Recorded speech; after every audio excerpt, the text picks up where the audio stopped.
तर ती करतो आपण गुरूंना शरण जाऊन त्यांना प्रार्थना करून आपण आपला अभ्यास सुरू करूया. ओम नमो भगवते वासुदेवाय. ओम नमो भगवते वासुदेवाय. ओम नमो भगवते वासुदेवाय. ओम अज्ञानतिमिरान्धस्य ज्ञानाञ्जनशलाकया चक्षुरुन्मिलितं येन तस्मै श्रीगुरवे नमः. श्रीचैतन्यमनोभीष्टं स्थापितं येन भूतले स्वयं रूप कदा मह्यं ददाति स्वपदान्तिकं वन्देऽहं श्रीगुरुं श्रीयुतपदकमलं श्रीगुरुन् वैष्णवाञ्च श्रीरूपं साग्रजातं सहगण रघुनाथान्वितं तं सजीवं साद्वैतं सावधूतं परिजनसहितं कृष्णचैतन्यदेवं श्रीराधा कृष्णपादान् सहगण ललिता श्रीविशाखान्वितांश्च हे कृष्ण करुणा सिन्धो दीनबन्धो जगत्पते गोपीश गोपिकान्त राधाकान्त नमस्तुते तप्त काञ्चन गौराङ्गी राधे वृन्दावनेश्वरी वृषभानुसुते देवी प्रणमामि हरिप्रिये वाञ्छाकल्पतरुभ्यश्च कृपा सिन्धुभ्य एव च पतितानां पावनेभ्यो वैष्णवेभ्यो नमो नमः.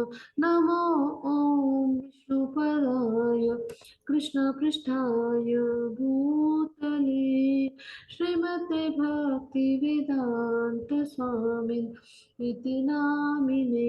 नमस्ते सारस्वती देवे गौरवाणी प्रचारिणे निर्विशेष शून्यवादी पाश्चात्यदेशतारिणे.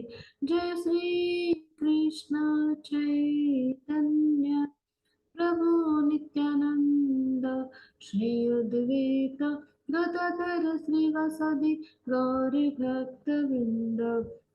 हरे कृष्णा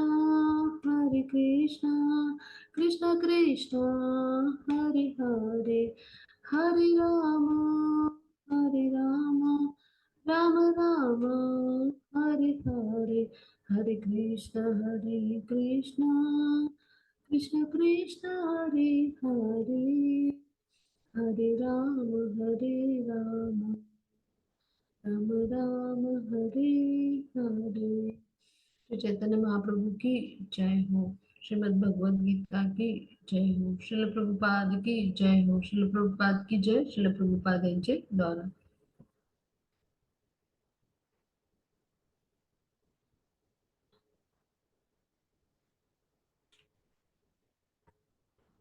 हरे कृष्ण सर्वांना. आता आपण आपला जो 16वा आपला जो अध्याय आहे तर त्याच्या अभ्यासाला सुरुवात करूया.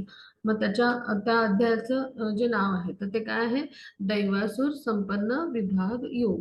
आता याचा अर्थ काय आहे तर तो समजून घेऊया. म्हणजे दैवासुर सुर संपद विभाग योग याचा अर्थ काय, तर दैवी गुण आणि आसुरी गुण कोणते आहेत, ते म्हणजे दैवी किंवा आसुरी स्वभाव ते कोणते आहेत ते समजून घ्यायचे आपण. आणि आणि मग त्यानुसार म्हणजे जे दैवी गुण आहेत ते आपण कसे विकसित करू शकतो आणि आसुरी जे गुण आहेत तर त्यांना आपण कसे नष्ट करू शकतो, हे सगळं म्हणजे आपण आजच्या अध्यायातून समजून घेणार आहोत. आणि त्याद्वारे मग भगवान श्रीकृष्णांच्या कृपेस प्राप्त होण्यासाठी कुठले गुण आवश्यक असतात आणि मग ते कसे प्राप्त करायचे, तर हे सगळं आपण आजच्या अध्यायात आपण शिकणार आहोत. मग आपले इस्कॉनचे जे अर्चविग्रह आहेत इस्कॉन बेंगलोरचे श्री श्री राधा गोविंदजी त्यांच्या चरणी आपण साष्टांग नमन करूया. त्याचबरोबर इस्कॉनचे प्रमुख संस्थापकाचार्य श्रील प्रभुपाद यांच्या चरणी आपण साष्टांग नमन करू आणि आजच्या अभ्यासाला सुरुवात करू. हा म्हणजे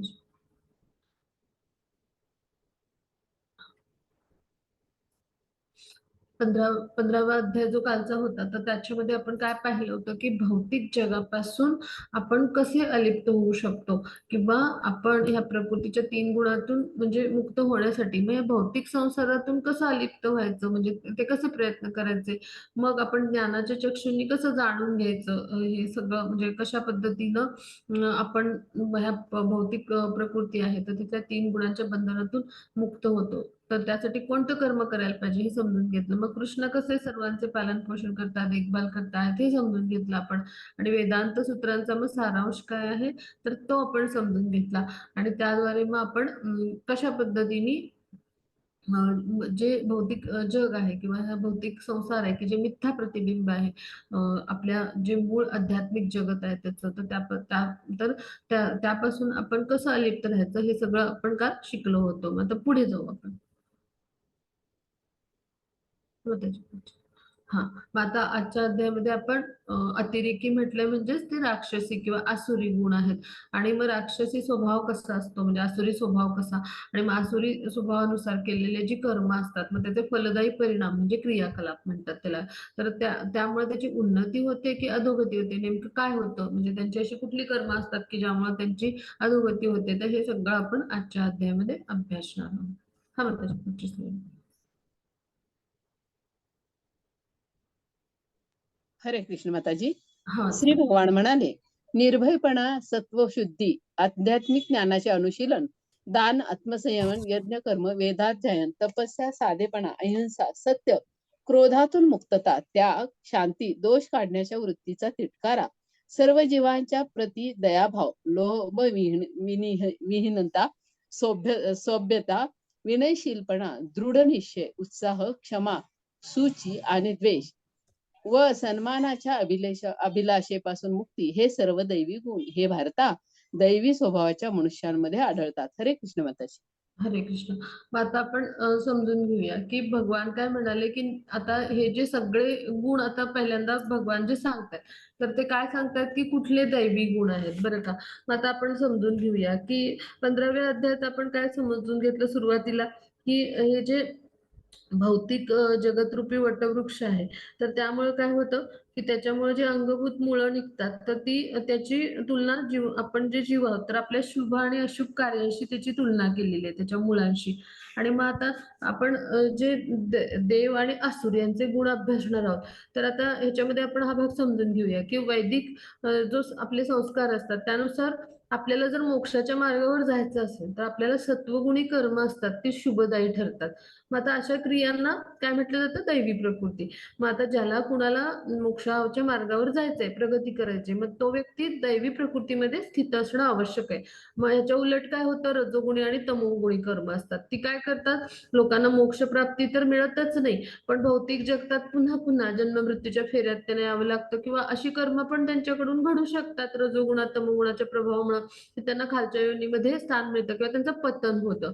मग आता हे सगळ्याचं वर्णन आपण भगवंतांच्या तोंडून ऐकणार आहोत.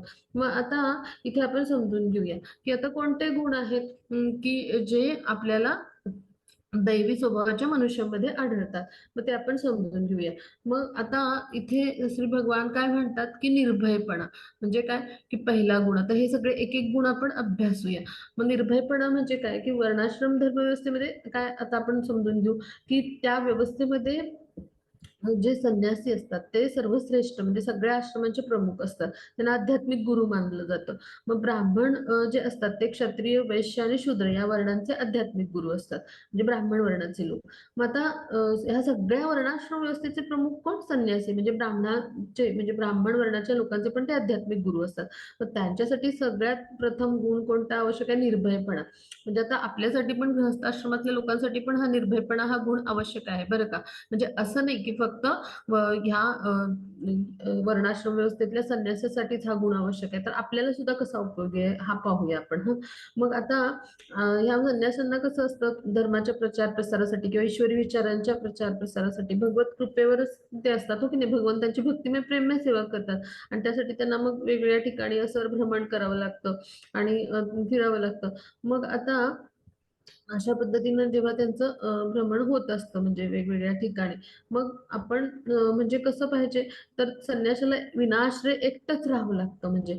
आणि असं नाही की त्याचं म्हणजे त्याची उपजीविकेचं काही साधन असतं, तर त्याला भगवत कृपेवर विसंबून राहावं लागतं. ह्या अर्थाने पण ते विना आश्रय असतात.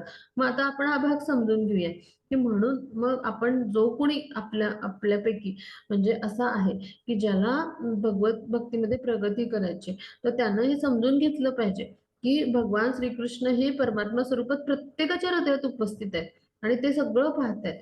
म्हणजे हे सगळं आपल्या इच्छा सुद्धा ते जाणतात.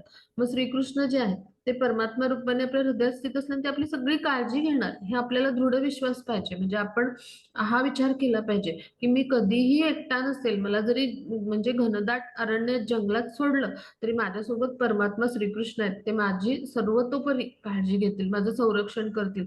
मग ह्यालाच म्हणायचं दृढ निश्चय. मग संन्यास म्हणजे संन्यास जीवन स्वीकारलेला जो व्यक्ती आहे, तर त्यांनी तर असं असावंच, त्याची मनोवृत्ती अशी असावीच. पण आपली सुद्धा असावी. गृहस्थाश्रमात असू आपण, ब्रह्मचर्य आपण म्हणजे विद्याभ्यास करणारे असतील, ब्रह्मचर्य आश्रमाचं पालन करणारे असतील, वेगवेगळे आश्रमांच्या मध्ये असणारे जरी असतील, तरी सुद्धा आपल्यासाठी सुद्धा हा गुण आवश्यक आहे. म्हणजे आपण सुद्धा असं निर्भय असलं पाहिजे कुठलंही कर्तव्य कर्म करत असताना. भगवान त्याचं दायित्व घेतात आणि परमात्मा रूपात ते निश्चित आपली काळजी घेतील. जसं 7.22 मध्ये सांगितलं, योगक्षेमम वहाम्यहम्. आपल्याकडे असलेल्या गोष्टींची ते काय घेतात, काळजी घेतात आणि आवश्यक असलेल्या गोष्टी पुरवतात. अशा पद्धतीने आपण सतत निर्भय असलं पाहिजे, की परमात्मा सतत माझ्या सोबत आहे आणि त्यामुळे आपण त्यांच्या आश्रयाखाली आहे, हे आपल्याला नेहमी लक्षात राहिलं पाहिजे. आता सत्वशुद्धी म्हणजे काय, तर आपलं संन्यास जीवन जे असतं, तर आता इथे संन्यास जीवनाविषयी काही गुण सांगितलेले आहेत. तसे काही गृहस्थ आश्रमातले गुण आहेत. असे सगळ्यांविषयी ह्याच्यात गुणांचं वर्णन आहे बरं का या श्लोकात. आता हा दुसरा गुण आहे संन्यास आश्रमातल्या लोकांविषयी. त्यांचं जीवन कसं पाहिजे, शुद्ध पाहिजे. म्हणजे काय, शास्त्राच्या सगळ्या विधिविधानांचं त्यांनी पालन केलं पाहिजे संन्यास धर्मामध्ये. म्हणजे काय, तर आता चैतन्य महाप्रभू हे आदर्श संन्यासी होते. म्हणजे भगवान जेव्हा मनुष्य रूपात आले आणि संन्यासाच्या रूपात कलियुगामध्ये त्यांनी अवतार घेतला, स्वयं भगवान आहेत ते श्रीकृष्ण, तरी देखील त्यांनी शास्त्राच्या विधिविधानांचं पालन केलं पहा. आणि ते कठोर असतात. म्हणजे आपल्या आसक्ती असतात ना, तर त्या त्यागण्यासाठी. आणि दुसरं कारण म्हणजे भौतिक गोष्टींनी विचलित होऊ नये आणि म्हणजे भक्ती साधनेच्या प्रयत्नांमध्ये अडथळा येऊ नये, ह्यासाठी हे सगळे कठोर नियम असतात किंवा विधिविधानं असतात. मग आता संन्यासांनी स्त्रियांशी निकट संबंध टाळला पाहिजे किंवा बोलणं देखील निषिद्ध मानलं जातं. मग याचा अर्थ काही स्त्रियांना कमी लेखलं जात नाही किंवा त्यांची घृणा किंवा द्वेषभावना नव्हे. तर त्यामुळे काय होतं, की आपल्या स्वतःच्या जीवनाची शुद्धी करण्यासाठी आपापल्या आश्रमाच्या विधिविधानांचं आपण पालन केलं, तर काय होतं, म्हणजे संन्यासासाठी एखाद्या स्त्रीशी निकट संबंध ठेवणे किंवा इंद्रिय तृप्ती करण्यासाठी धनसंचय करणे हे निषिद्ध आहे. म्हणून ते पाळले जातात नियम किंवा अशा विधिविधानांचं पालन केलं जातं. मग हा भाग इथे आपण समजून घेऊया. मग आता चैतन्य महाप्रभूंचं देखील असंच जीवनचरित्र होतं पहा. त्यांचं अत्यंत कडक असं आचरण होतं अशा पद्धतीने संन्यासी म्हणून. आणि हे अत्यंत महत्वाचं आहे पहा. म्हणजेच काय, ह्यामुळे काय होते, आपल्या हृदयाची शुद्धी होते. आपले मध्ये कुठली कुवासना उत्पन्न होण्यापूर्वीच आपलं काय होतं, इंद्रिय संयमित राहतात पहा. आणि हे संन्यस्त जीवनाचं तत्व असतं. अशा कठोर नियमांचं पालन केलं जातं त्यामुळे. आणि हा शुद्धीकरणाचा एक प्रकारे काय आहे, विधी आहे पहा. मग आता तिसरा गुण आहे, की आध्यात्मिक ज्ञानाचे अनुशीलन. मग आता म्हणजे काय, की आता आध्यात्मिक जे ज्ञान असतं त्याचं अनुशीलनामध्ये आपण संलग्न असलं पाहिजे. अनुशीलन म्हणजे जे भक्तांद्वारे आपण ज्ञान घेतो अशा कृष्ण भावित भक्तांद्वारे किंवा प्रमाणित आध्यात्मिक गुरूंद्वारे आणि भक्तीचं आचरण करतो, त्याला म्हणायचं अनुशीलन. मग तिथे आपण संलग्न असणं आवश्यक आहे. म्हणजे आता संन्यासी जीवन कसं आहे, तर ते कशासाठी प्रचार प्रसाराला जातात गृहस्थाश्रमातल्या लोकांच्या घरी. तर गृहस्थाश्रमी जे लोक असतात, तर ते त्यांना आपल्या वास्तविक जीवनाचं विस्मरण झालेलं असतं. श्रीकृष्णाशी असलेलं आपलं नातं त्यांचं विसरून गेलेलं असतं. मग त्यांना आध्यात्मिक म्हणजे त्यांची आध्यात्मिक प्रगती व्हावी, त्यांचं विस्मरण झालेलं नातं आहे, तर त्याचा म्हणजे ते पुन्हा जागृत व्हावं. मग ह्यासाठी संन्यासींनी काय करावं, ज्ञानाचा प्रसार करावा. अशा अज्ञानी लोकांमध्ये ज्ञानाचा प्रसार करावा. आणि ते कोणाचं ज्ञान असतं, तर ते ईश्वरांकडून आलेलं, श्रीकृष्णांकडून आलेल्या ज्ञानाचा त्यांनी प्रसार केला पाहिजे. आणि यासाठी त्यांनी ज्ञानाच्या अनुशीलनामध्ये संलग्न असलं पाहिजे. मग आता संन्यासांनी जो असतो त्यांनी आपल्या उदरनिर्वाहासाठी घरोघरी भिक्षा मागितली पाहिजे. म्हणजे याचा अर्थ काय, तो भिकारी नव्हे किंवा माधुकरी मागणं म्हणजे भीक मागणे नव्हे. म्हणजे काय, तर असे जे लोक असतात, तर त्यांच्यामध्ये म्हणजे नम्रता असते खूप. आणि माधुकरी मागण्यासाठी आपल्याला खूप नम्रता असायला पाहिजे पहा. म्हणजे ते दैवी प्रकृतीमध्ये स्थित असतात म्हणूनच माधुकरी किंवा भिक्षा मागू शकतात पहा.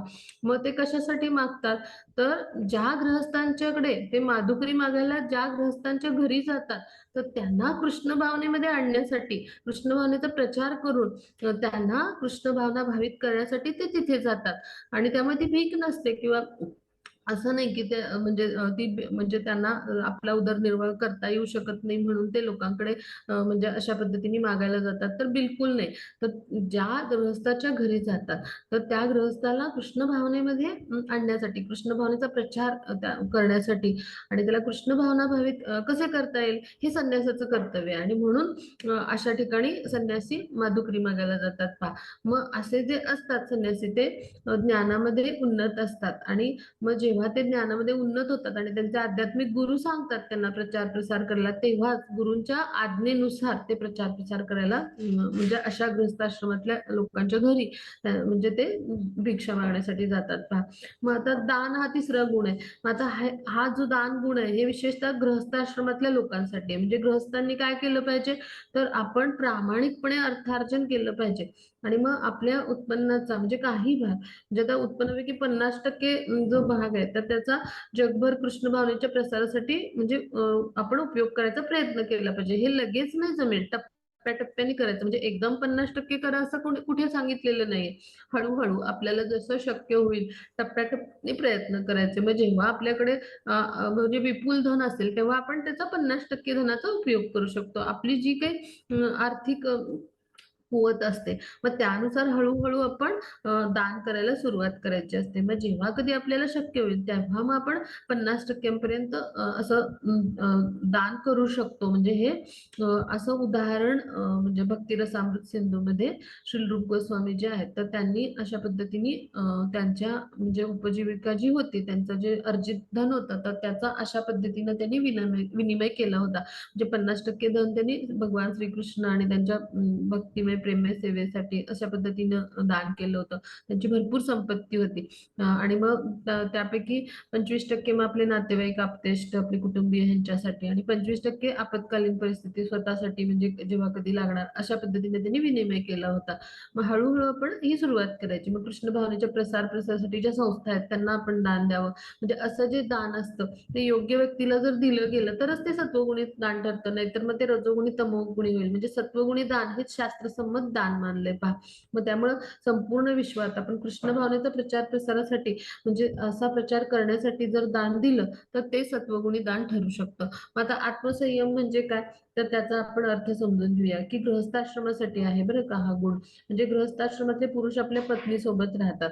मग आपल्या इंद्रियांना त्यांनी संयमित करायला शिकलं पाहिजे. म्हणजे काय, की अनावश्यक मैथून आपण करू नये. म्हणजे कामजीवनाच्या संदर्भात म्हणजे गृहस्थावर सुद्धा गृहस्थाश्रमामध्ये काही बंधन आहेत. तर काय आहेत ती आपण समजून घेऊ. म्हणजे कौटुंबिक जीवन जगताना पुरुषांनी केवळ प्रजोत्पादन करण्यासाठीच मैथून करावं. म्हणजे संतती जी आहे ती देखील कशी पाहिजे, कृष्ण भावनाभावित असणं हे त्यांचं कर्तव्य आहे. म्हणजे त्यांना जी संतती उत्पन्न होते त्यांना सुद्धा कृष्ण भावनेमध्ये आणायचा प्रयत्न करावा आणि अशी संतती निर्माण करण्यासाठी, प्रजोत्पादन करण्यासाठीच मैथुनाचा उपयोग करावा पहा. नाहीतर मग काय होतं आताच्या काळामध्ये पहा, म्हणजे अनिर्बंध म्हणजे अशा पद्धतीने संभोग अशा पद्धतीने केले जातात. मग अशा आधुनिक समाजामध्ये पहा, मुलांचं दायित्व टाळण्यासाठी मग गर्भनिरोधक गोळ्या, गर्भपात अशा निंदनीय साधनांचा उपयोग होतो. म्हणजे कामजीवनाचा अनिर्बंध तो उपभोग झाला. म्हणजे मग हा आसुरी गुण झाला, दैवी गुण नाही, हो की नाही? म्हणजे पशु काय करतात, म्हणजे आहार, निद्रा, भय, मैथून, मग पशुवतच झालं आपण आपलं जीवन. मनुष्य म्हणजे प्राणी म्हटलं जातं. मग त्यातून आपल्याला उन्नत होऊन आपल्याला बुद्धिमान मनुष्य बनलं पाहिजे आणि आपण आध्यात्मिक जीवनामध्ये जर आपल्याला प्रगती करायची असेल, तर आपण काय केलं पाहिजे, तर गृहस्थाश्रमामध्ये आपलं संयमित काम जीवन पाहिजे पहा. म्हणजे श्रीकृष्णांच्या सेवेव्यतिरिक्त तर कुठल्याही कारणासाठी आपण मुलांना जन्म म्हणजे देऊ नये. म्हणजे जी कृष्ण भावनाभावित होऊ शकतील अशाच मुलांना आपण जन्म द्यायच्या प्रयत्नांसाठी आपण प्रजोत्पादनाच्या हेतून आपण जे आपलं जे कामजीवन आहे, तर ते अशा पद्धतीने त्याचा उपभोग घेतला पाहिजे पहा. आणि मग अशा पद्धतीनं जी मुलं कृष्ण भावनाभावित होतात, तर त्यांची आपल्या समाजासाठी आवश्यकता आहे. श्रील प्रभुपादांनी सांगितलं पहा, 1% जर अशी सत्वगुणी म्हणजे जी लोकसंख्या असेल, तर त्यांनी काय होईल, संपूर्ण जे विश्व आहे त्यामध्ये सुख, शांती, समाधान येईल पहा. मग त्यामुळं गृहस्थाश्रमामध्ये अशा पद्धतीने आपण आत्मसंयम राखायचा प्रयत्न केला पाहिजे. मग आता पुढचं कर्तव्य काय गृहस्थाश्रमातल्या लोकांचं, की त्यांनी यज्ञ म्हणजे यज्ञ, दान, तप म्हणजे अशी 3 तपस्या म्हणजे कुठली ती आपण पुढे समजून घेणार आहोत. मग आता यज्ञ म्हणजे काय, तर आपण समजून घेऊ, की आता आपल्याकडे असे जे वेगवेगळे यज्ञ सांगितले होते त्रेतायुगामध्ये. तर हे करणं असे आपल्याला शक्य आहे का? तेवढं धन पाहिजे, तसे पुरोहित हवेत आणि तशी सामुग्री पाहिजे आणि हे अत्यंत खर्चिक आहे सगळं गृहस्थ आश्रमामध्ये असे वेदामध्ये सांगण्यात आलेले जे यज्ञ आहेत ते. आणि आताच्या कलियुगामध्ये हे सगळं शक्य नाही कारण तितकी सात्विकता पण शिल्लक नाही राहिली. मग आता कलियुगातला जो यज्ञ आहे, सर्वोत्तम यज्ञ तो कोणता आहे? तर नामसंकीर्तन यज्ञ म्हणजे हरे कृष्ण, कृष्ण कृष्ण हरे हरे, हरे राम राम राम हरे हरे या महामंत्राचं आपण कीर्तन केलं पाहिजे. मग हाच यज्ञ म्हणजे आपण करणं आवश्यक आहे आणि हा कसा आहे विनामूल्य आहे, याला खर्च येत नाही आणि त्यायोगे आपल्याला चांगला लाभ होऊ शकतो पहा. म्हणजेच काय, तर दान, आत्मसंयम आणि यज्ञ हे 3 गृहस्थाश्रमासाठी कर्तव्य आहेत पहा. मग आता स्वाध्याय म्हणजे काय, तर आपल्याला वेद आणि पुराण म्हणजे हे सगळे जे आहेत त्यांचा अभ्यास करायचा. मग हे ब्रह्मचार्यांनी का करायचं? तर त्याचं कारण आहे. ब्रह्मचर्य व्रताचं आपण पालन करत असताना आपण आध्यात्मिक ज्ञानाच्या अनुशीलनामध्ये म्हणजे आध्यात्मिक अभ्यासामध्ये आपलं मन जर गुंतवलं म्हणजे त्यामुळे काय होतं, आपलं मन जे आहे ते वेदांचं अध्ययन करण्यामध्ये आपण जर संलग्न केलं तर काय होतं, तर म्हणजे त्याद्वारे म्हणजे आपण काय करतो, तर आपली म्हणजे तो स्वाध्याय यज्ञ तर आपला होतोच, पण त्याचबरोबर ती भक्तिमय प्रेमळ सेवा पण होते शास्त्रांचं अध्ययन. कारण शास्त्र म्हणजे भगवद्गीता, भागवतातील उपदेश म्हणजे किंवा वेद हे सगळं म्हणजे हे सगळं श्रीकृष्णांनी निर्माण केले. म्हणजे श्रीकृष्णांच्याहून अभिन्न हे नाहीये. हा शब्दावतार आहे. म्हणजे जिथं श्रीकृष्णांच्या विषयी कथन असतं, तिथं श्रीकृष्ण स्वतः उपस्थित असतात आणि म्हणून ती काय होते, भगवंतांची भक्तिमय प्रेममय सेवा होते आणि त्याद्वारे काय होतात, आपल्या इंद्रियांच्या आसक्ती नष्ट होतात, आपलं अनासक्त होतो आणि त्यामुळे काय होतं, की आपण आध्यात्मिक मार्गावर उन्नत होतो.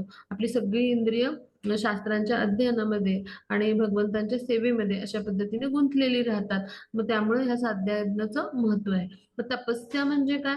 तर आपण निवृत्त जीवनासाठी जी म्हणजे आचरणात त्या कृती आणतो. मग त्याला आपण तपस्या म्हणायचं. म्हणजे काय? पहा, मनुष्याने आयुष्यभर काही गृहस्थाश्रमातच राहायचं नसतं. तर काही म्हणजे जीवन जे आहे तर त्यातला म्हणजे आता 100 वर्षाचं आपण जीवन आपलं म्हटलं कलियुगामध्ये 100 वर्ष म्हणजे अल्पायुच आहे मनुष्य.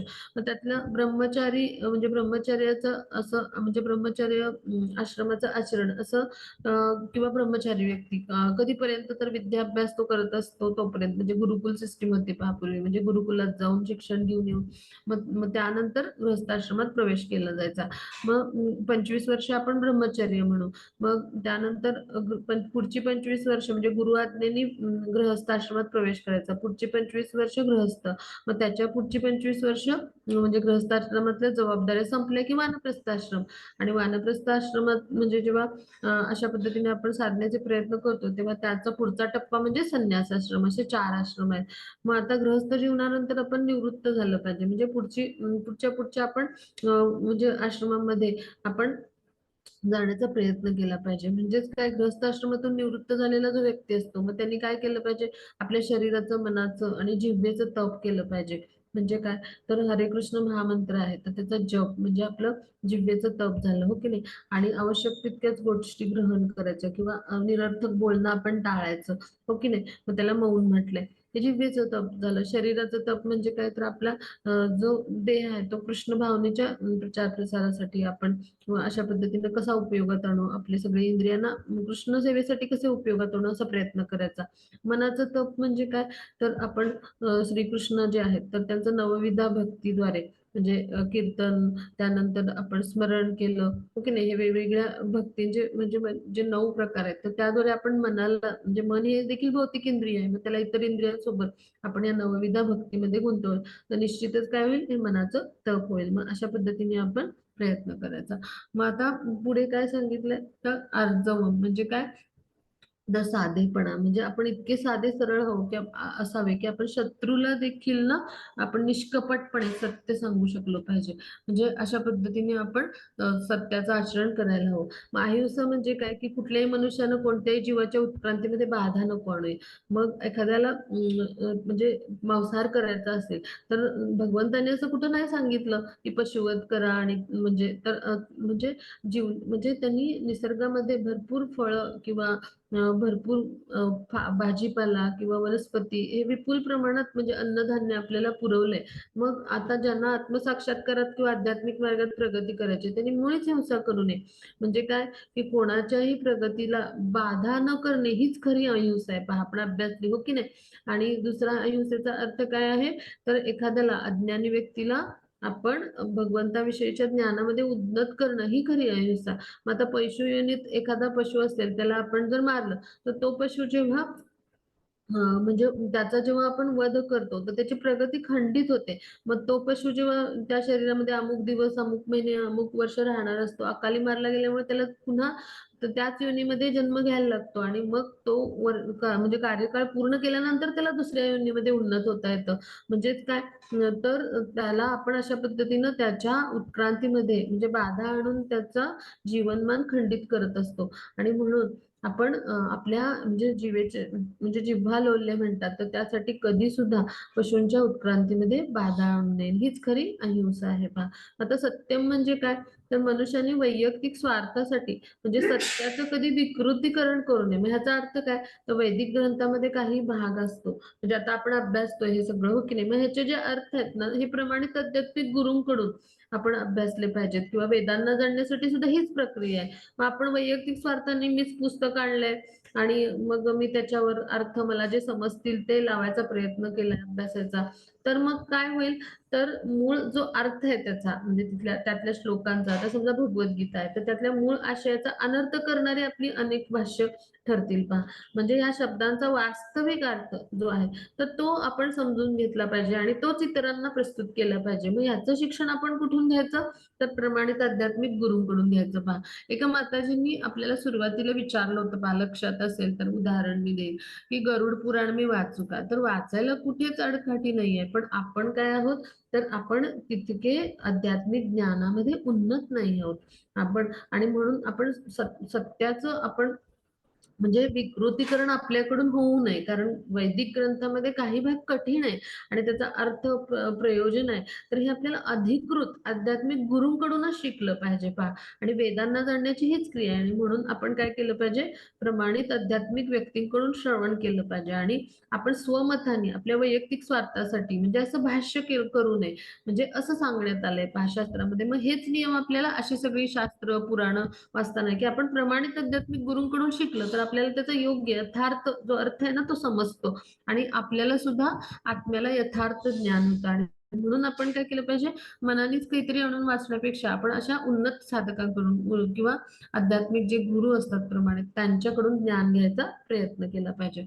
मग आता पुढचं काय आहे, की क्रोधातून मुक्तता म्हणजे अक्रोध म्हणजे क्रोधाचं नियमन केलं पाहिजे. म्हणजे काय, तर क्रोधाने आपलं शरीर सगळं दूषित होतं. म्हणजे रजोगुणाचं ते प्रतीक आहे आणि कामवासना त्यामुळं म्हणजे रजोगुणाचा परिणाम म्हणून असते. म्हणजे क्रोधाला आवरणं आपण आवश्यक आहे पहा. म्हणजे आणि मग रजोगुणातून तमोगुणात जातो म्हणजे पतन होऊ शकतं अशा कृतीमुळं, जे आपण क्रोधित होऊन करतो त्यामुळे. मग म्हणून आपण काय केलं पाहिजे, तर आपण ज्या नवसाधक म्हणून आपण ज्या कोणा भक्तांबरोबर साधण्याचे प्रयत्न करतो, मग त्यांच्यामधले दोष नको पाहूया आपण. तर त्यांच्यामध्ये कुठले चांगले गुण आहेत आणि मग ते मी माझ्या अंगी कसे बाणवू शकेन हा प्रयत्न केला पाहिजे पहा. मग आपण असं विनयशील पाहिजे म्हणजे तृणादपी सुनिशेन, आपण सहनशील पाहिजे आणि कोणाविषयी म्हणजे असं आपण घृणास्पद असं कार्य नको करूया. मग आपण दृढ निश्चयाने म्हणजे काय, एखादी गोष्ट आपल्याला प्राप्त करायची आहे. मग त्या प्रयत्नात आपण कधीही दुःखी नाही व्हायचं किंवा वैफल्यग्रस्त नाही व्हायचं. कोणताही प्रयत्न करताना आपल्याला अपयश येऊ शकतं. म्हणून आपण खिन्न नाही व्हायचं. तर आपण धैर्याने, दृढ निश्चयाने प्रगती करायचा प्रयत्न केला पाहिजे पहा. म्हणजे अशा पद्धतीने आपण भक्ती साधनेचे किंवा भक्ती म्हणजे प्रेममय सेवेचे प्रयत्न केले पाहिजे. मग आता क्षत्रियांनी काय केलं पाहिजे? तर सगळ्यांच्या प्रती म्हणजे दयाभाव आपल्याला असला पाहिजे. लोभविहीनता म्हणजे हे गुण आहेत. तर हे काय आहेत? तर अहिंसक म्हणजे क्षत्रियांनी ठराविक ठिकाणी असावं. म्हणजे उगाचच अहिंसकपणा दाखवू नये. म्हणजे जिथे युद्ध करायला पाहिजे, अहिंसेची आवश्यकता आहे, तिथे क्षत्रियांनी हिंसा करण्यास तत्पर असलं पाहिजे. आणि जिथं शत्रूचं नियंत्रण आपण करू शकतो, मग तिथं आपण क्षमावान व्हायचं. म्हणजे आपल्याला क्षमेचं दान करता आलं पाहिजे. क्षमा सुद्धा सर्वश्रेष्ठ दान आहे पहा. मग म्हणजे लहान-सहान अपराधांना काही तिथे हिंसा करायची गरज नसते. मग तिथे आपल्याला क्षमाशीलता हा गुण आपल्यामध्ये पाहिजे. तर आपल्याला अशा पद्धतीनं क्षमा करता आलं पाहिजे.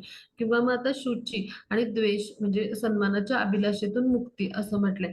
म्हणजे काय शौचम म्हणजे काय तर मन, शरीर, व्यवहार यांचं पावित्र्य पाहिजे. म्हणजे व्यापारात किंवा आपण नोकरी करतो अशा ठिकाणी कुठे काळाबाजार चुकीचं गोष्ट करू नये म्हणजे भ्रष्टाचार वगैरे या गोष्टी करू नयेत.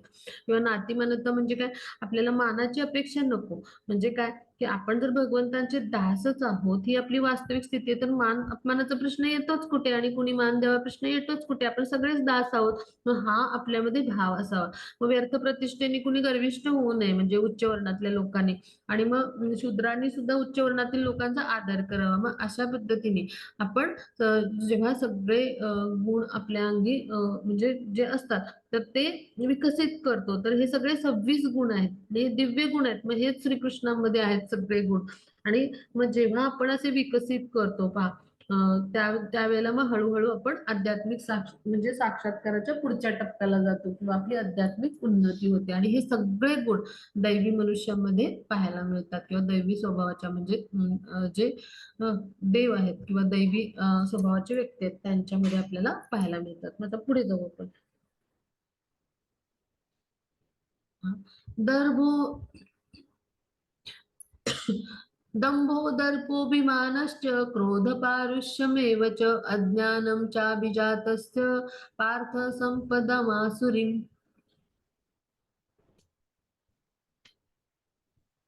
हे पार्थ दंभ, उर्मटपणा, अभिमान आणि अज्ञान हे आसुरी प्रकृतीत जन्मलेल्या लोकांचे गुण आहेत.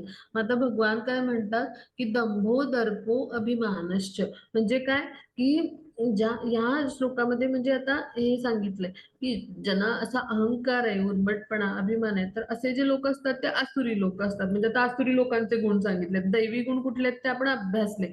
मग आता आसुरी लोक असतात ते ह्या शास्त्राच्या विधिविधानांचं पालन करत नाहीत किंवा त्यांना काय असतं तर त्यांच्या धार्मिकतेचा किंवा आध्यात्मिक त्यांच्या विकासाचा फक्त देखावाच करायचा असतो. त्यांना काही ज्ञान नसतं. पण त्यांना आपल्याकडल्या शैक्षणिक पात्रतेचा किंवा संपत्तीचा फार अभिमान असतो आणि इतरांनी आपली पूजा करावी, आपल्याला मान सन्मान द्यावा अशी अपेक्षा असते. आणि वस्तुतः ते मान योग्य म्हणजे असा त्यांना मान योग्य पद्धतीने दिला जावा अशाच म्हणजे म्हणजे अशा पात्रतेचे पण ते नसतात. आणि मग छोट्या छोट्या गोष्टीवरून ते क्रोधित होतात. आणि मग ते कठोरपणे बोलतील. काय करावं, काय करू नये त्यांना कळत नाही. आणि आपल्या इच्छेनुसार आणि भावनेनुसार ते काहीही करतात. म्हणजे कोणतंही प्रमाण असं ते मानत नाहीत. मग असे जे असतात तर ते कसे असतात आसुरी प्रकृतीत जन्मलेले असतात. म्हणजे त्यांच्या मातेच्या उदरात असल्यापासूनच त्यांना हे गुण त्यांच्यामध्ये येत असतात. म्हणजे आणि वय वाढेल तसे ते अशुभ गुण प्रकट होतात. म्हणजे याचं उदाहरण म्हणजे दुर्योधन. म्हणजे दुर्योधनाच्या असे जन्माच्या वेळेलाच अशा पद्धतीने अशुभ सगळी लक्षणं प्रकट केली होती आणि पुढे ते हळूहळू त्याचे गुण प्रकट होत गेले. आता इथं चित्रात दाखवलंय. हा जसा उन्मत्त हत्ती आहे ना तर त्याची उपमा दिली आहे आसुरी प्रवृत्तीच्या लोकांना. तो कसा उन्मत्त होऊन सगळे वृक्ष म्हणजे उखडून टाकत असतो. तर तसे असतात हे लोक असतात ते अत्यंत उर्मट आणि अभिमान आणि अज्ञान हे त्यांचे 3 गुण असतात आसुरी प्रकृतीत जन्मलेल्या लोकांचे. म्हणजे त्याला काय म्हटले दंभो दर्पो अभिमानश्च. मग असे ते जे असतात तर ते आसुरी लोक असतात. मग आता पुढे जाऊ आपण. हम्म. दैवी संपद विमोक्षाय निबंधाय सुरीमता मा शुच संपदम दैवीम अभिजातोसी पांडव. दैवी गुण हा माता. हा. दैवी गुण मोक्षदायक असतात तर आसुरी गुण बंधनकारक असतात. हे पांडवा, तू चिंता नको करूस, कारण तू दैवी गुणासह जन्मलेला आहेस. हरे कृष्ण माताजी. हरे कृष्ण. मग आता दैवी गुण मोक्षाला नेणारे असतात आणि आसुरी गुण बंधनकारक म्हणजे प्रकृतीच्या 3 गुणांमध्ये बांधतात. मग आता अर्जुनाला श्रीकृष्ण म्हणतात तू बिलकुल चिंता नको करू, तू दैवी गुणामध्ये जन्मलास. म्हणजे त्याच्या मनात प्रश्न आला. मग तेव्हा ते काय सांगतात म्हणजे पहा अर्जुनाला की तू बिलकुल नको चिंता करू, तू नक्की दैवी गुणामध्ये आहेस. म्हणजे काय तर अर्जुन पहा त्याला युद्धात भाग घेणं हे आसुरी वृत्तीचं लक्षण नव्हतं किंवा युद्धासंबंधी तो साधक बाधक विचार करत होता. म्हणजे काय भीष्म द्रोण यांना मी कसं मारू, अशा सन्मान्य व्यक्तींची हत्या करू की नको हा विचार तो करत होता. म्हणजे याच्यावरून आपल्याला कळतं की क्रोध, खोटी प्रतिष्ठा असला कुठला देखावा करण्याच्या तो आहारी गेलेला नव्हता पहा. म्हणजे तो काही आसुरी वृत्तीचा नव्हता. म्हणजे क्षत्रियाने शत्रूवर बाण सोडले पाहिजेत हेच दैवी प्रकृतीमध्ये असल्याचं लक्षण आहे पहा.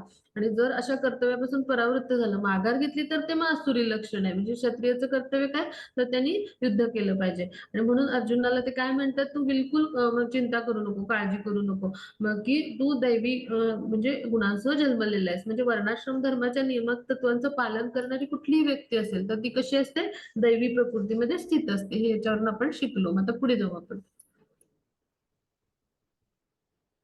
हा, मग त्याच्या पुढचा श्लोक. हरे कृष्ण माताजी. हे पार्था, या जगतामध्ये दैवी आणि असुरी असे दोन प्रकारचे जीव आहेत. मी यापूर्वीच तुला दैवी गुणांचे विस्तारपूर्वक वर्णन सांगितले. आता माझ्याकडून आसुरी गुणांचे वर्णन आहे. हरे कृष्ण. हरे कृष्ण.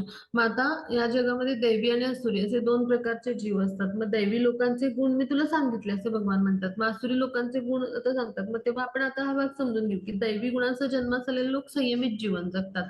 मग ते साधू, गुरु, शास्त्र यांच्या आदेशानुसार आचरण करतात. म्हणजे आपण प्रमाणित शास्त्रानुसार कर्तव्य केलं पाहिजे, आचरण केलं पाहिजे. मग असं कर्तव्य आचरण म्हणजेच दैवी प्रवृत्ती असतात. म्हणजे आणि ते लोक दैवी प्रकृतीमध्ये स्थित असतात. मग आता जे शास्त्रसंमत नियमक तत्वांचं पालन नाही करत, शास्त्राच्या विधिविधानांचं पालन नाही करत, स्वतःच्या मनानेच इच्छेनेच कर्म करतात, मग ते म्हणजे आसुरी प्रवृत्तीने म्हणजे युक्त असतात पहा.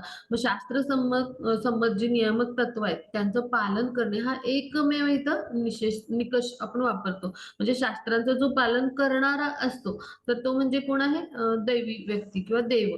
आणि जे शास्त्रांचं पालन करत नाहीत, शास्त्रसंमत आचरण करत नाहीत, ते म्हणजे आसुरी व्यक्ती. थोडक्यात आपण असं समजून घेऊ. वेदामध्ये काय सांगण्यात आलंय की देव आणि दानव हे दोघं पण त्यांना प्रजापतींनी आपण अभ्यासलो की नाही, 25 प्रजापती आहेत तर त्यांनी आपल्याला निर्माण केलंय. मग दोघातला भेद काय आहे किंवा मुख्य फरक काय आहे, तर एकच आहे की एक वर्ग आहे तो वेदसंमत आदेशाचं पालन करतो, ते म्हणजे देव. आणि दानव किंवा असुर आहेत ते काय करतात, वेदसंमत आदेशांचं पालन करत नाहीत. मग आता पुढे जाऊ आपण. हा, बघा. प्रवृत्तींच निवृत्तींच जनाना विदुरासुरा न शौचं नापि चाचारो न सत्यं तेषु विद्यते. हरे कृष्ण माताजी. आसुरी प्रवृत्तीचे लोक काय करावे आणि काय करू नये हे जाणत नाहीत. शुचिवृत्तपणा, सदाचार तसेच सत्यही त्यांच्यामध्ये आढळत नाही. हरे कृष्ण माताजी. हरे कृष्ण. मग आता आसुरी प्रवृत्तीचे लोक कसे असतात, पहा चित्रात दाखवलंय तसं. तर सगळ्या पद्धतीचं म्हणजे त्यांचं आचरण असं कसं असतं, तर जे असतं ते आसुरी असतं. म्हणजे काय, तर पहा शुचिर्भूतपणा म्हणजे स्वच्छता किंवा असं काहीच नसतं, सदाचाराचं पालन किंवा सत्य पण त्यांच्यामध्ये आढळत नाही. म्हणजे असे जे असतात शास्त्रविधींचं पालन न करणारे, मग हे आसुरी असतात. मग त्यांना शास्त्रोक्त ज्ञान पण नसतं आणि शास्त्र नियमांचं पालन करण्याकडे त्यांचा ओढाही नसतो. किंवा काहींना शास्त्र माहित असेल, त्यांनी म्हणजे शास्त्र अभ्यासलं असेल, तरी ते काही नियम किंवा त्या म्हणजे त्या नियमांचं पालन करण्याची त्यांची प्रवृत्ती नसते किंवा त्यांना इच्छा पण नसते किंवा त्यांची श्रद्धा पण नसते श्रीकृष्णावर की ते परमपुरुषोत्तम भगवान आहेत किंवा त्यांची ते श्रद्धेनं ते म्हणजे त्यांची उपासना देखील करत नाहीत पहा. म्हणजे त्यांच्या ऐश्वर्यांचा ते फक्त उपभोग घेतात, भगवंतांनी जे दिलेत आपल्याला. तर त्या सगळ्या ऐश्वर्यांचं संपत्तीचा ते उपभोग घेतात फक्त. आणि वैदिक आदेशानुसार कर्म करायची त्यांना इच्छाच नसते. मग आत बाहेर त्यांची शुची किंवा स्वच्छतेचं पण ते पालन करत नाहीत. म्हणजे आपल्या शरीरात आहे तर ते स्वच्छ ठेवलं पाहिजे, स्नान केलं पाहिजे, दात घासले पाहिजे, स्वच्छ वस्त्र परिधान केली पाहिजे. मग असं आपण स्वच्छ राहिलं पाहिजे ना, तेही त्याचं पालन करत नाहीत. आणि मग आंतरिक शुचीसाठी तर हरे कृष्ण महामंत्राचं आपण स्मरण केलं पाहिजे, तर ते करतच नाहीत. म्हणजे अंतर्बाह्य शुद्धीसाठी असणाऱ्या कुठल्याही नियमाचं ते पालन करत नाहीत. मग हा भाग इथं आपण समजून घेतला. मग असे आसुरी प्रवृत्तीचे लोक म्हणजे काय, तर ते मदिरा सेवन करतात, मग मांसाहार करतात, मग त्यानंतर ते अशा पार्ट्या वगैरे करतात. तिथं चित्रात दाखवले बा, आजकालच्या आधुनिक संस्कृतीमध्ये अशा पद्धतीचं आचरण असतं, हो की नाही. म्हणजे काय की आणि त्याचबरोबर दुसरं म्हणजे काय आहे, तर मग अशा पद्धतीनं अवैध यौन संबंध किंवा अर्थार्जन अवैध मार्गाने, म्हणजे अशा सगळ्या प्रकारचं म्हणजे आचरण, म्हणजे कुठेही सदाचार नसतो आणि सत्याचं आचरण नसतं. मग असं जे आचरण असतं ते आसुरी प्रवृत्तीच्या लोकांचं असतं. मग आता आपण पुढे जाऊया. किंवा त्याची पुढची slide. असत्यं प्रतिष्ठं ते जगदाहुरनीश्वरम् अपरस्पर संभूतं किमन्यात् कामहेतुकम्. हरे कृष्ण माताजी. ते म्हणतात की हे जगत असत्य निराधार आहे आणि परमेश्वर नावाचा कोणीही याचे नियंत्रण करत नाही. त्यांचे म्हणणे आहे की केवळ मैथुनाच्या इच्छेमुळे हे जग निर्माण झाले आहे आणि कामाखेरीज अन्य कोणतेही कारण नाही. हरे कृष्ण माताजी. हरे कृष्ण. मग आता ते काय म्हणतात की हे जे आहे जग ते म्हणजे भ्रम किंवा आभास आहे. ह्याला काही कारण म्हणजे असं नियंत्रण प्रयोजन असं कोणी करणारं नाहीये. हे सगळं असत्य आहे. ही प्राकृत सृष्टी आहे किंवा ही भौतिक प्रकृती आहे. तर ही अशी आपोआपच क्रिया प्रतिक्रियेमुळे झाली असते निर्माण. परमेश्वराने ही निर्माण केली त्यांना वाटतच नाही. त्यांचा स्वतःचाच सिद्धांत असतो आणि मग जगाच्या पाठीवर परमेश्वर असं काही आहे असं त्यांना वाटतच नाही किंवा त्यांचा विश्वास नसतो. हे सगळं विश्व म्हणजे अज्ञानाचा गोळा आहे आणि मग सगळं काही शून्यच आहे असं त्यांना वाटतं आणि त्यांना काय वाटतं की ज्याप्रमाणे मुलाचा जन्म स्त्री पुरुष यांच्या संभोगाने होतो तसं हे जग सुद्धा कसं आहे तर आत्मतत्व विरहित आहे आणि हे केवळ आणि केवळ म्हणजे मैथुनाच्या इच्छेमुळेच निर्माण झालंय आणि मग म्हणजे इथं म्हणजे त्यामुळे आत्म्याच्या अस्तित्वाचा काही प्रश्नच येत नाही म्हणजे त्यांचा काही संबंधच नसतो की आत्म्याचं अस्तित्व आहे वगैरे असं काय त्यांना म्हणजे ते मान्यच करत नाहीत आणि त्यांना ज्ञान पण नसतं आणि मग असे जे असतात ते म्हणजे काय करत असतात असुरी लोक असतात तर ते आपल्या स्वप्नातच असतात वेगवेगळ्या कल्पनांच्या सिद्धांतामध्ये असतात म्हणजे अशा पद्धतीने ते आपलं जीवनमान जगत असतात मग त्यांना हे लक्षात येत नाही की भगवद्गीतेमध्ये भगवान श्रीकृष्णांनी सांगितलंय मय्याध्यक्षेण प्रकृती सुयते सचराचरम म्हणजे भगवंतांच्या अध्यक्षतेखाली ही सगळी प्रकृती निर्माण होते सृष्टी निर्माण होते मग ही सृष्टीची निर्मिती कशाला केली गेली तर आपण इथे सगळ्या आवश्यक गोष्टी आहेत तर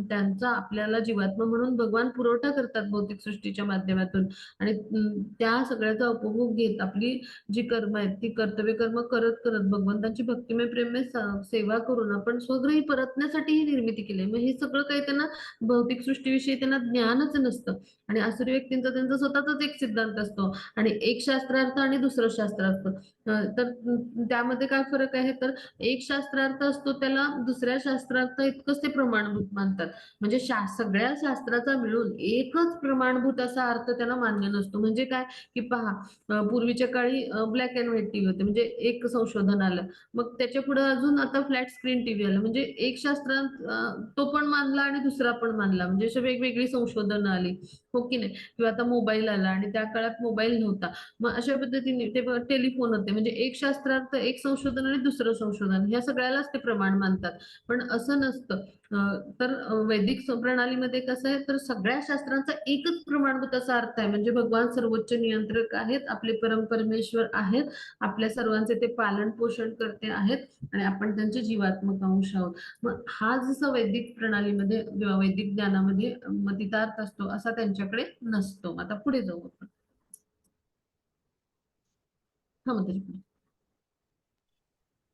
हरे कृष्ण. अशा निकषाचे अनुगमन करीत स्वतःचा नाश ओढून घेतलेले आणि अल्पबुद्धी असुरी लोक जगाचा विनाश करण्याकरता अहितकारी व उग्र कर्मामध्ये संलग्न होतात. हरे कृष्ण माता. हरे कृष्ण मग असे निष्कर्ष जे काढतात तर ते काय करतात तर ते नेहमी म्हणजे त्यांचे जे काही कर्म असतात तर ते नेहमी स्वतःचा नाश ओढवून घ्यायला किंवा जगाचा नाश ओढवून घ्यायला अशीच कर्म करतात म्हणजे ते अल्पबुद्धी असतात आसुरी वृत्तीचे लोक आणि जगाचा विनाश होईल असलीच कर्म करण्यात ते गुंतलेले असतात पहा आणि त्यांना वाटतं आपण प्रगती करतोय म्हणजे अशा लोकांना पण ते खरं तर अज्ञानी विचार शून्य असतात आणि त्यांची भौतिक जगतातली जी अधिकाधिक उपभोगाची साधनं आहे ना तर ती घेण्याच्या प्रयत्नात ते मग्न असतात आणि मग ती प्रगती करतोय वाटतं ते संशोधन करतात शोध लावतात मग भौतिक सुख आहेत ते अजून कशी घेता येतील ह्यासाठी आपण शोध लावलेले आहेत आधुनिक युगामध्ये पहा आणि त्यांना वाटतं की आपण ही प्रगती केली म्हणजे तर त्याद्वारे काय करत आहेत एक प्रकारे पशुहिंसा वगैरे म्हणजे ह्या सगळ्यासाठी किंवा वृक्षतोड आपण हे सगळं पाहतो म्हणजे ते क्रूरच बनत चाललेत म्हणजे अमानवीच त्यांचं वर्तन होत चाललंय आणि सगळ्यांना वाटतं आपण म्हणजे प्रगती केली मग शस्त्रास्त्रांची पण निर्मिती करतात पहा म्हणजे वेगवेगळे जे देश आहेत ते म्हणजे आणि त्यांना फार आपल्या आण्विक शस्त्रास्त्रांचा गर्व असतो पहा म्हणजे आता सगळीकडे कुठल्याही क्षणी विश्वामध्ये युद्ध होऊ शकेल अशी परिस्थिती आहे आणि युक्रेन रशियाचं तर झालेच आता परत आपण इस्रायलचं युद्ध पाहतो म्हणजे काय आण्विक स्फोटक सगळे उद्ध्वस्त करू शकतात म्हणजे शस्त्र काही जी आहेत तर ती जगाच्या विनाशासाठीच निर्माण केलेली असतात पहा हे याच्यातनं आपल्याला समजून येतं म्हणजे शस्त्रास्त्रामुळं आपल्याला कधीही सुख समाधान समृद्धी भरभराट बिलकुल मिळणार नाही हो की नाही आणि मग आसुरी वृत्तीचे लोक असतात ते अशा शस्त्रास्त्रांचाच शोध लावण्यात म्हणजे सतत मग्न असतात पहा म्हणजे जगाचा विनाश होईल आणि स्वतःचा पण विनाश होईल असं त्यांच्या अल्पबुद्धीमुळे असलीच सगळी अहितकारी आणि उग्र कर्म करण्यामध्ये ते संलग्न असतात आणि त्यांना तीच मोठी प्रगती वाटते तर आताची आधुनिक संस्कृती पण अशीच आहे पहा, म्हणजे असुरी संस्कृतीकडे आपण वळत चाललो आहोत. म्हणजे आपण शोध लावलो, आपण वेगवेगळे भौतिक आपल्या सुखासाठी जे वेगवेगळे संशोधनं केली तसं वाटतं आपल्याला, पण ती खरं तर काय आहे, म्हणजे आपण त्याद्वारे काय करत आहोत, तर आपल्या इंद्रिय तृप्तीच्या साधनांचे म्हणजे शोध लावण्यासाठी आपण मग्न झालेले आहोत पहा, आणि तीच आपल्याला प्रगती वाटते पहा. आता पुढे जाऊ आपल्या. हा बघा त्याची. हरे कृष्ण. कधीही तृप्त न होणाऱ्या कामाचा आश्रय घेऊन गर्व, खोटी प्रतिष्ठा आणि मदामध्ये डुबत मोहित झालेले आसुरी लोक अनित्य गोष्टीमुळे आकर्षित होऊन सदैव असुचिरभूत कर्म करण्यास व्रतस्थ झालेले असतात. इंद्रिय तृप्ती करणे हीच मानव संस्कृतीची मुख्य आवश्यकता आहे, असा त्यांचा विश्वास असतो. अशा प्रकारे त्यांना मरतोपर्यंत अमर्याद चिंतांनी ग्रासलेले असते. शेकडो हजारो पाशांनी बद्ध झालेले आणि काम क्रोध परायण झालेले हे असुरी लोक इंद्रिय तृप्तीकरिता अन्यायी मार्गाने धनसंचय करतात. हरे कृष्ण माताजी. हरे कृष्ण. मग आता हे कधी तृप्त न होणारे कामाचं म्हणजे रजोगुणामध्ये स्थित असतात, म्हणजे त्यांना कधीही न संपणाऱ्या इच्छा, काम असतात तर कधीच तृप्त होत नाहीत. अशा आसुरी लोक रजोतम गुणाचं म्हणजे जास्त म्हणजे त्यांच्यावर प्रभाव असतो. मग अशी सगळी इंद्रिय सुख म्हणजे जी असतात ती उपभोगण्यासाठी ते सतत चिंताग्रस्त असतात, आणि अशा मोहामध्येच ते रमलेले असतात आणि तशीच कर्म करतात. मग चुकीची कर्म करतो आपण ते पण त्यांना लक्षात येत नाही. मग असे जे आसुरी लोक असतात ते स्वतःच एका परमेश्वराची निर्मिती करतात, स्वनिर्मित मंत्राचं उच्चारण करतात पहा, आणि त्यांचं उद्दिष्ट काय असतं, लैंगिक भोग आणि धनसंचय, म्हणजे ह्याच गोष्टीकडे ते अधिक अधिक आकर्षित होतात. मग चित्रात दाखवलंय तसं, म्हणजे आसुरी लोक असतात ते मदिरा, मदिराक्षी, द्यूत आणि मांसाहार इकडे म्हणजे ते आकर्षित होतात. आणि अशा पद्धतीनं म्हणजे जे आहेत तर त्यांच्या विरुद्ध आचरण किंवा शास्त्रसंमत आचरण ते करत नाहीत पहा, आणि त्यांच्या स्वतःच्याच तथाकथित धर्माचा प्रसार करतात. आणि असे जे लोक आहेत तर ते अशा कृत्रिम मानसन्मान जो आहे तर त्याच्यासाठी सतत म्हणजे धावत असतात पहा. घृणास्पद कार्य केलं तरी त्यांना मान सन्मान हवा असतो पहा, आणि ते खरं तर वस्तुतः नरकाच्या दिशेने धावत असतात, पण त्यांना वाटतं आपण फार प्रगती करतो आहोत पहा. अशी सगळी असुचिरभूत म्हणजे काय, की जी शास्त्राने निषिद्ध मानलीत असं कर्म करण्यात ते व्रतस्थ झालेले असतात. मग आता इंद्रिय तृप्ती करणे हीच मानवाची म्हणजे संस्कृती आहे असं त्यांना वाटतं. म्हणजे आसुरी लोकांना वाटतं इंद्रिय उपभोग करणे हेच मानवी जीवनाचं अंतिम लक्ष्य आहे, आणि मरणापर्यंत आपण सगळी सुख उपभोगली पाहिजेत. त्यांचा पुनर्जन्मावर विश्वास नसतो, किंवा निरनिराळे देह आपल्याला प्राप्त झालेत आपल्या निरनिराळ्या कर्मानुसार हे सुद्धा त्यांना म्हणजे विश्वास नसतो. आपल्या आयुष्यात आखलेल्या योजनांना कधी त्यांचा अंतच होत नाही पहा, म्हणजे योजना म्हणून योजना ते आखतच जातात, आणि त्या योजना कधी संपतच नाही. म्हणजे आसुरी वृत्तीच्या लोकांचं लक्षण काय, की तो मरताना सुद्धा वैद्याला म्हणजे जे डॉक्टर आहेत त्यांना काय म्हणतो, माझं अजून जरा 4 वर्ष आयुष्य वाढलं असतं तर बरं झालं असतं, माझ्या अजून सगळ्या योजना पूर्ण नाही झाल्यात, माझं अजून मुलीचं लग्न व्हायचंय, मग माझं अजून मला नातवंड पाहिजेत, म्हणजे असे सगळे त्यांचे विचार असतात. मग असे जे मूर्ख असतात ते जाणत नाहीत की वैद्य कधी आपलं आयुष्य नाही वाढवू शकणार, मृत्यूची सूचना आली की आपल्याला म्हणजे आपल्या इच्छेचा नाही विचार होणार, प्रकृतीचे ते नियम आहेत आणि त्यानुसार आपल्याला भोग ठरवून दिलेला आहे, आणि आपल्याला एक क्षणभर पण इथे थांबता नाही येणार. म्हणजे अशा पद्धतीनं जे असतात आसुरी प्रवृत्तीचे जे लोक असतात त्यांचा ना आपल्या अंतर्यामी परमात्म्यावर विश्वास असतो, ना भगवान श्रीकृष्ण जे आहेत म्हणजे परमेश्वर त्यांच्यावर विश्वास असतो, आणि इंद्रिय तृप्ती करत करत ते असे पापकर्म करतच राहतात पहा. आणि अशा पद्धतीने ते सतत म्हणजे केवळ आपल्या इंद्रिय तृप्ती मध्येच रमलेले असतात, म्हणजे असं ते स्वेच्छाचारी वर्तन करत असतात पहा. त्याला म्हणायचं स्वेच्छाचार किंवा स्वैराचार असं वर्तन असतं त्यांचं, स्वैराचारी वर्तन, आणि आपण स्वतंत्र आहोत असं त्यांना वाटतं, कसलीही ते चिंता करत नाहीत, आणि कुठल्याही मार्गाने ते इंद्रिय तृप्तीसाठी धनसंचय करतात पहा. आता पुढे जाऊ आपण. हरे कृष्ण माताजी.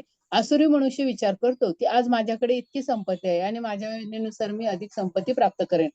हे इतके धन माझ्याकडे आहे आणि भविष्यात ते उत्तर वाढेल. हा माझा शत्रू आहे आणि मी त्याला मारले आहे आणि माझे इतर शत्रूही मारले जातील. मी सर्वांचा ईश्वर आहे, मीच भोगता आहे, मी परिपूर्ण बलवान आणि सुखी आहे. माझ्या आजूबाजूला माझे वैभवशाली नातलग असलेला मी धनाढ्य मनुष्य आहे. माझ्यासारखा बलवान आणि सुखी इतर कोणीही नाही. मी यज्ञ करेन, मी दान देईन आणि याप्रमाणे मी मौजमजा करेन, अशा प्रकारे असुरी अज्ञानाने मोहित झालेले असतात. हरे कृष्ण माताजी. हरे कृष्ण. मग आसुरी प्रवृत्तीचे लोक काय म्हणतात, त्यांच्या धनसंचयाला म्हणजे इच्छेला अंत नसतो. मग त्यांना इतकी इच्छा असते धन साठवायची, की ते म्हणतात, की ते अजून कसं अधिक वाढेल. मग त्यासाठी मी अजून कसे म्हणजे प्रयत्न करेन.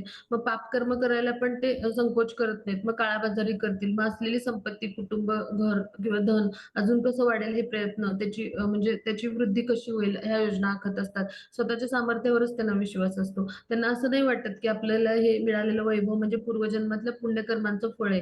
तर बिलकुल त्यांचा विश्वास नसतो. त्यांना वाटतं हे स्वकष्टामुळे, स्वकष्टार्जितच आपल्याला धनप्राप्ती झाली किंवा कर्मफल सिद्धांतावर विश्वास नसतो. ते म्हणतात, की स्वकर्तृत्वानंच हे सगळं मिळालंय. म्हणजे श्रीमंत घर किंवा सुशिक्षित घर किंवा सौंदर्यवान एखादी व्यक्ती असते, तर त्यांना वाटतं हे सगळं म्हणजे किंवा उच्च कुळातला जन्म, हे सगळं पूर्वजन्माचं सुकृत असतं. पण त्यांचा ह्या कर्माच्या नियमावर किंवा कर्मसिद्धांतावर विश्वास नसतो.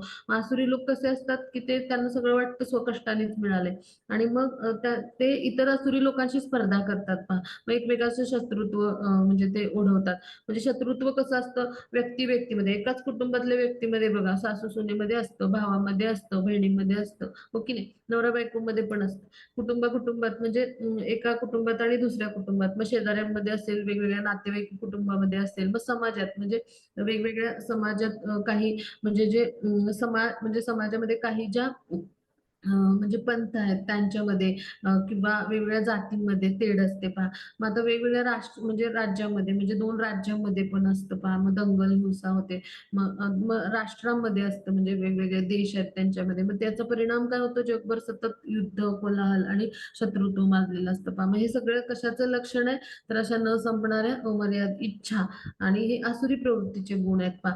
म्हणजे आसुरी प्रवृत्तीच्या मनुष्याला स्वतःच परमेश्वर आहे असं वाटतं. तो म्हणतो, की आपण तुमच्यामध्येच परमेश्वर आहे असं समजा आणि तुम्हाला जे काही आवडतं ते करा असं. मग आणि ते जे लोक असतात तर ते काय करतात, तर अशा पद्धतीनं आपल्याला कसं श्रीमंत अधिक होता येईल आणि आपल्यापेक्षा कोणी श्रीमंत प्रभावी नको असा प्रयत्न करतात. मग उच्च ग्रहावर जाण्यासाठी त्यांना यज्ञ केला पाहिजे, वेदात सांगितलं, ह्याच्यावर विश्वास नसतो. आसुरी लोक विचार करतात की स्वतः रचलेल्या पद्धतीप्रमाणे यज्ञ करू किंवा एखाद्या यंत्राच्या साह्याने उच्चतर लोकात जाऊ. म्हणजे याचं उदाहरण म्हणजे पहा, रावण होता तर त्यांनी काय केलं, आपल्या आसुरी बांधवांना स्वर्गामध्ये जाण्यासाठी एक शिडी निर्माण करेल असं सांगितलं.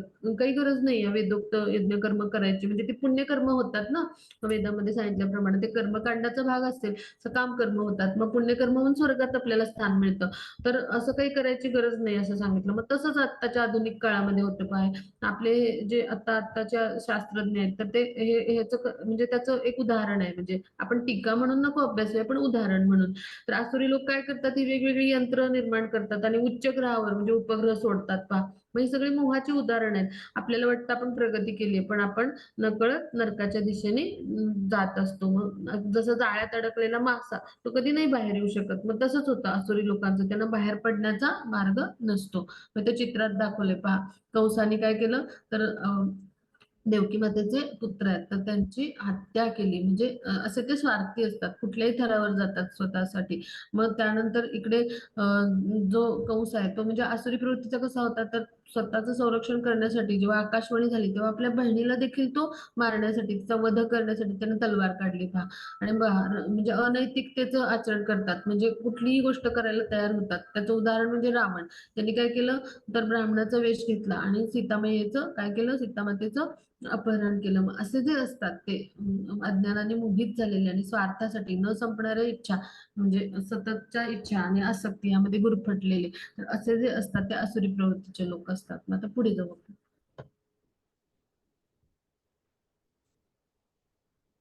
हरे कृष्ण माताजी. या प्रकारे अनेक चिंताने भ्रांत झालेले आणि मोहजालामध्ये बद्ध झालेले असुरी लोक इंद्रिय तृप्तीमध्ये अत्याधिक आसक्त होतात आणि नरकामध्ये पतित होतात. हरे कृष्ण. मग असं अनेक चिंता सतत असतात त्यांच्या इच्छामुळे, त्यामुळे मोहजाल्यामध्ये जसं मासा असतो तसा बद्ध झालेले असतात, त्यामुळे बाहेर पडण्याचा मार्ग नसतो आणि इंद्रिय तृप्तीच करत राहतात, आसक्त होतात आणि त्यांचं नरकामध्ये पतन होतं. आता पुढे जाऊ आपण. हो, त्याची पुढची स्लाइड घेऊ. हरे कृष्ण. हरे कृष्ण. मिथ्याहंकार, बल, गर्व, काम, क्रोध याने मोहित झालेले असुर लोक स्वतःच्या देहामध्ये आणि इतरांच्या देहामध्ये स्थित असलेल्या परमपुरुष भगवंताचा द्वेष करतात आणि खऱ्या धर्माची निंदा करतात. हरे कृष्ण माता. मग मिथ्या अहंकार, बल, गर्व, काम, क्रोध यांनी मोहित म्हणजे हे सगळे आसुरी गुण असतात.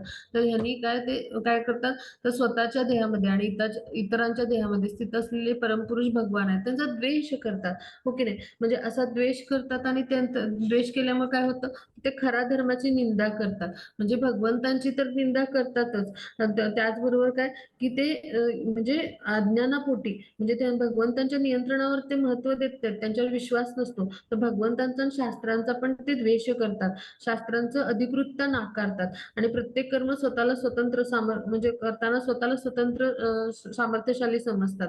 मग माझ्यासारखं बळ, सामर्थ्य, धन इतर कोणाकडेच नाही असं वाटतं आणि स्वैराचारी बनतात आणि आपल्याला कोणी थांबू नाही शकणार असं वाटतं आणि इंद्रिय तृप्तीच्या आड येणारा प्रत्येक शत्रू वाटतो त्यांना आणि ते स्वबळावर त्याला नष्ट करायची योजना आखतात. अशा पद्धतीने ते काय करतात, भगवंतांचा पण द्वेष करतात आणि धर्माची पण निंदा करतात. म्हणजे खरा धर्म कुठून आला तर भगवंताकडून, त्याची पण निंदा करतात आणि त्याचं पालन पण धर्माचं करत नाहीत किंवा शास्त्राच्या विधिविधानांचं पालन करत नाहीत आणि असे उन्मत्त असतात की ज्याचं उदाहरण म्हणजे शिशुपाल. तो मत्सरी होता, त्याने भगवान श्रीकृष्णांची निंदा केली. पहा, भगवान श्रीकृष्णांनी त्याला दंडित केलं, आपल्या सुदर्शन चक्राने त्याचा वध केला. म्हणजे असुरी प्रवृत्तीच्या लोकांचा असा शेवट होतो. आता पुढे जाऊ.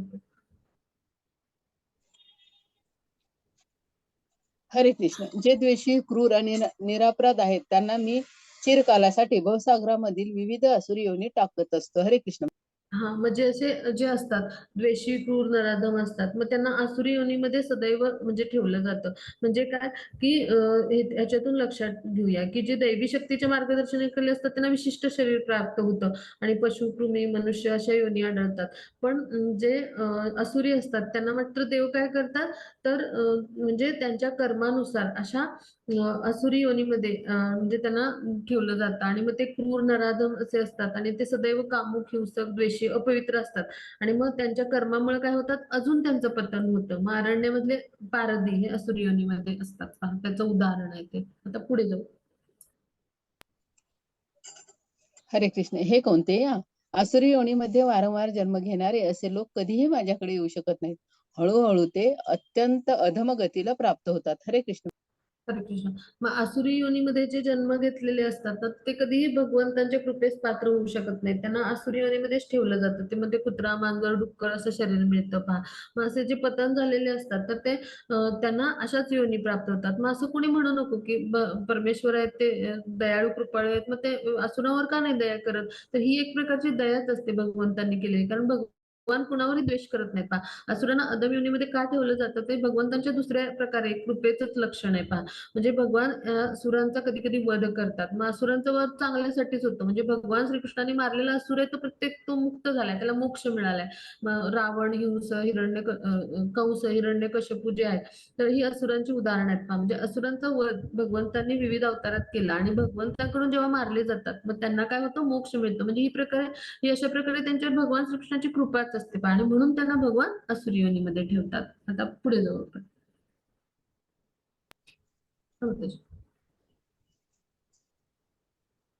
त्रिविधम नरकस्तेदम द्वारनाश आत्मनः कामक्रोधस्तथा लोभस्मादेतत्रं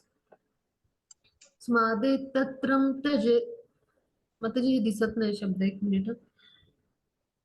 त्रिविधम नरकस्तेदम द्वारम नाशन आत्मना कामक्रोधस्तथा लोभस्तस्मादेतत्रयं त्यजेत. हरे कृष्ण माताजी. काम, क्रोध आणि लोभ हे नरकामध्ये जाण्याचे 3 द्वारे आहेत. प्रत्येक बुद्धिमान मनुष्याने त्याचा त्याग केला पाहिजे, कारण या तिन्हीमुळे आत्म्याचा विनाश होतो. हरे कृष्ण माताजी. हरे कृष्ण. मग काम, क्रोध आणि लोभ ही नरकामध्ये जायची 3 द्वारे आहेत आणि त्यामुळे काय होतं, तर आपलं म्हणजे जे आहे तर आपलं जे आहे तर ते क्रोध आणि लोभ उत्पन्न जेव्हा होतो तर तो जोपर्यंत कामतृप्ती होत नाही तेव्हा तो क्रोध आणि लोभ उत्पन्न होतो. म्हणून बुद्धिमान माणसानं काय केलं पाहिजे, आसुरी प्राप्त होऊ नये म्हणून ह्या तिन्ही शत्रूंचा त्याग केला पाहिजे. आणि हे शत्रू जर म्हणजे बळावले तर काय होतं, आत्म्याचा नाश करू शकतात आणि पुन्हा भवबंधनातून मुक्त होण्याची आपल्याला शक्यताच उरत नाही. आणि म्हणून आपण या 3 द्वारांपासून दूर राहिलं पाहिजे, त्याचा त्याग केला पाहिजे. हरे कृष्ण माताजी. रेकॉर्डिंग स्टॉप करूया, इथे थांबूया आपण. शेवटचे 2-3 श्लोक आहेत ते आपण उद्या घेऊया. थोडस मला प्रेझेंटेशन साठी जायचं आहे आज. हरे कृष्ण लीना होते येस माताजी.